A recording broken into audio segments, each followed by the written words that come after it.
Amerika Davlat Majlisi qarmog'idagi Xitoy ishlari ijroiya komiteti CACC 1 fevral kuni yig'in chaqirib, yig'inda ya'ni bu yil 1-oyning 23-kuni Birlashgan Davlatlar Tashkilotida chaqirilgan Xitoyning kishilik huquq vaziyatiga qarab chiqishi yig'ini haqida mutaxassislar va faoliyatchilarning fikrini olgan. Yig'in mazkur komitetning raislaridan Avam palata a'zosi Christopher Simsning kirish so'zi bilan boshlangan. O Xitoy hukumatining yaqinda o'tkazgan qarab chiqish yig'iniga nurg'un kishidan tarkib topgan bir hay'at bilan kelgan bo'lsa-mu, baribir ilgari surmoqchi bo'lgan safsatisini haqiqatga aylantirolmaydiganligini bildirgan. Yig'inda doklad beruvchilarning biri Texas Austin Universiteti Robert Taurus xalqaro bexatarlik va qonun markazining tadqiqotchisi Rana Sioyovdin bo'lib, o yig'inda Birlashgan Davlatlar Tashkilotiga o'xshash xalqaro organlarni ta'sis ostiga ilish haqida atrofli doklad bergan. Rana Sioyovdin xonim yig'inda Xitoyning kishilik huquq vaziyatini universal qarorlik tekshirish yig'inidagi ahvollarni analiz qilib turib, Xitoy hukumatining bu yig'inda davlatlarning Xitoy ahvoliga adil va atrofli baho berishiga to'sqinlik qilganligini bayon qilgan. Kishilik huquq kuzatish tashkiloti 2-oyning 1-kuni e'lon qilgan dokladida dunyoga donliq avtomobil shirkatlari ishlab chiqargan alyumin qatorliq materiallarning Uyg'ur majburiy amgikiga chetishlik ekanligi o'tirg'i qo'yilgan. Bu shirkatlar ichida Amerika hammabop avtomobil shirkati, Tesla, BYD, Toyota, Volkswagen qatorliq shirkatlar bor ekan.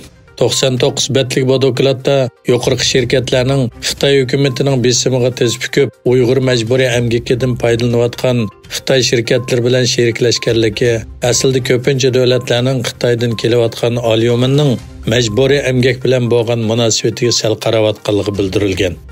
İnsan haqlarini kuzatish tashkilotining aytishicha, Sharq Turkistonda ishlab chiqarilgan alyuminlar Xitoyda avtomobil zapchaslarini yasashga ishlatildi ekan.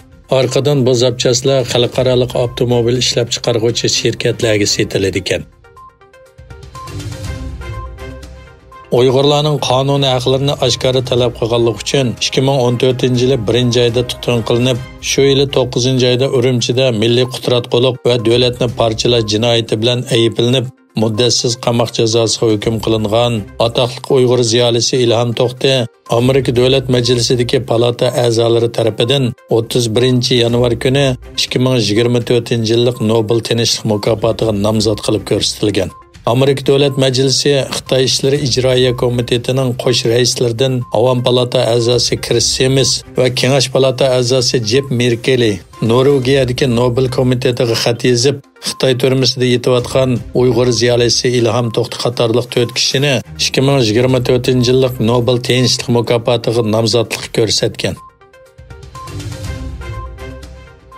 Amerika 10 Xitoy shirkatining Amerika texnikasi bilan Xitoy harbiy sanoatiga yordam berishni cheklash uchun ularni harbiy soat shirkatlari tizimligiga kirgizdi. Egilishicha, yangidan qo'shilgan tizimlik Amerika Davlat Mudofaa Ministrligining tor betida e'lon qilingan bo'lib, ular Xitoyning ichki saqlag'ich o'ziga ishlab chiqaruvchi Changjiang daryosi saqlag'ich texnologiya shirkati, sun'iy idrok sohasidagi Konshe texnologiya shirkati, lazerlik radar ishlab chiqaradigan Xisay texnologiya shirkati qatorliqlarni o'z ichiga oladi ekan. Türkiye Cumhuriyeti Merkezi Bankasının boshlig'i Hafize Gaye Arkan o'zining ijtimoiy aloqa hisobidagi yozmasida vazifasidan istifa berganligini e'lon qildi. O uzun yil Amerikada yashagan va ishlagan bo'lib, o'tgan yili iyunda Turkiyaga kelgan va Merkezi Bankining tunji ayol boshlig'i bo'lgan.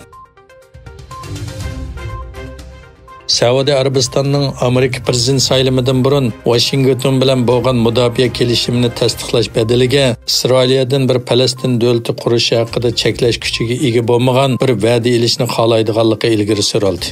Riyad doiralarining Isroil bilan bo'lgan diplomatik munosabatini normallashtirish va bu davlatni e'tirof qilish uchun Amerika boshchiligidagi diplomatiyasi G'azzadagi urush sababli to'xtab qolgan edi.